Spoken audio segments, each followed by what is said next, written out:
8 million data centers around the world are processing our entire online lives thousands of times a second. But Microsoft may have just rewritten this growing industry, and it may be for the better. With our reliance on cloud-based services expected to be at an all-time high in 2021 due to a huge shift online pushed forward by the ongoing pandemic, the need for the most energy and time-efficient data centers is crucial moving forward. Microsoft has just reached the end of a 2-year Stage 2 experiment, syncing our data to the ocean floor. And here's why this is big news. On the 9th of July 2020, the tech giant reeled up what it calls its Northern Isles, a 12.2-meter-long steel cylinder from the seabed. The giant tube remained 117 feet below the surface for 2 whole years, gathering data which would later be analysed by engineers. The company chose to locate this long-term experiment 10 miles off the coast of Scotland in the Orkney Isles archipelago. Here, 100% of the energy comes from environmentally green sources such as wind and solar. The problem with data centres on land is that they are subject to a battering from all directions. From the oxygen and humidity in the air, land-based facilities face the serious threat of corrosion, while temperature fluctuations prove to be costly for the cooling systems required to keep the servers at peak operational temperature. Of course, the constant foot traffic from cleaning and maintenance teams can also be a cause for concern, with bumps,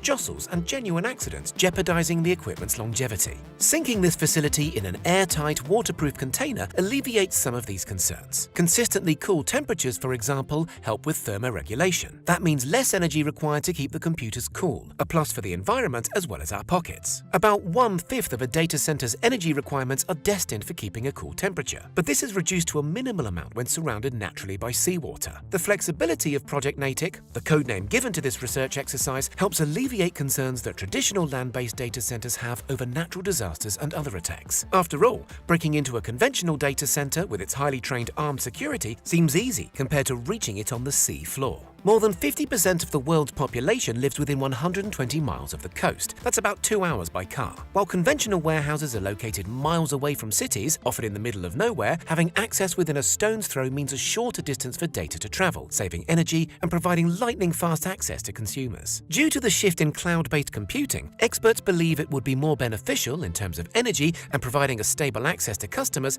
to have multiple smaller data centers dispersed among populations rather than drawing from one external warehouse. There will still be the right time and the right place for housing data on land, but it will inevitably become less common. The project envisions its offshore submerged vessels being powered by partnering wind farms. Previously thought of as an unreliable source of electricity, the uninterrupted winds at sea make it the perfect pairing. However, along with the fiber optic cable linking the tubes to land, which are necessary to transfer data, an entwined power line could provide a backup source. Thought up at Microsoft's Think Week 2014, an annual event where employees share advanced new ideas, the project required a multinational effort to make it happen. The cylinder, for example, was built by French shipbuilder Naval before being loaded with its servers and sent on its way to its Scottish residence. There, the European Marine Energy Centre hooked it up with its underwater cables before it was sunk in June 2018. The unit, whose internal diameter measures 2.8 meters, required endless negotiating and communication to sink, resulting in an entire day's work. Everyone involved had to wait for calm waters to perform the seafloor surgery, whether that is not typical for the region of the North Sea. Housed inside,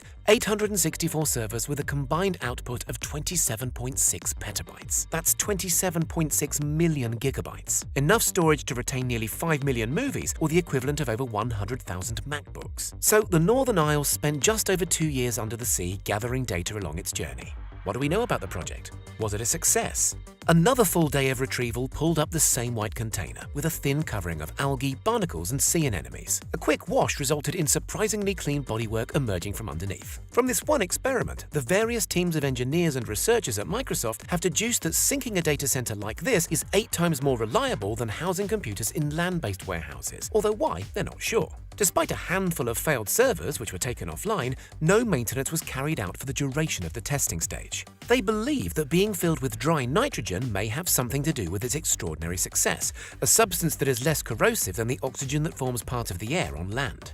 Rather than the frequent maintenance required by their land-based counterparts, these ocean dwellers are built to survive half a decade before returning to the surface for a full health check. At present, other than knowing that Project Natick was largely a success, we know very little else. Teams are still busy researching and dissecting the information that was gathered.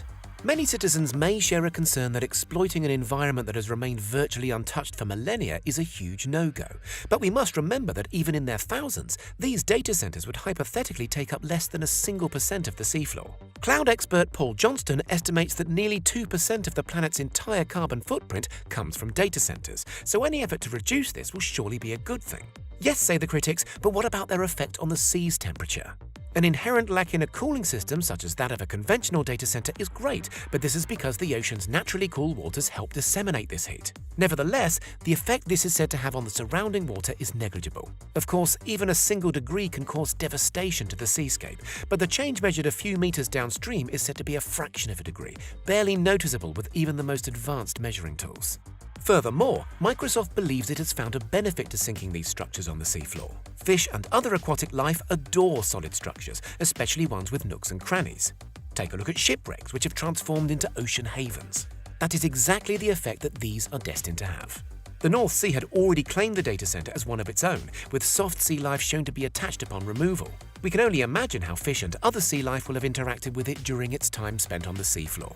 While we await a full debrief of the project, work is already being carried out restoring the seabed to its original state. We are assured, too, that the steel pressure vessel, the heat exchangers, the servers, and in fact all of the other components are being recycled either for their materials or for full use in another area of the company's operations. Right now, it's clear that Microsoft is rewriting what we know about data centers, and although it may take some time for this change to become widespread, the human population will reap its environmental, economic, and social benefits for years to come. Vital in today's climate, it's promising to see that even one of the world's most dominating companies can show some compassion towards the environment.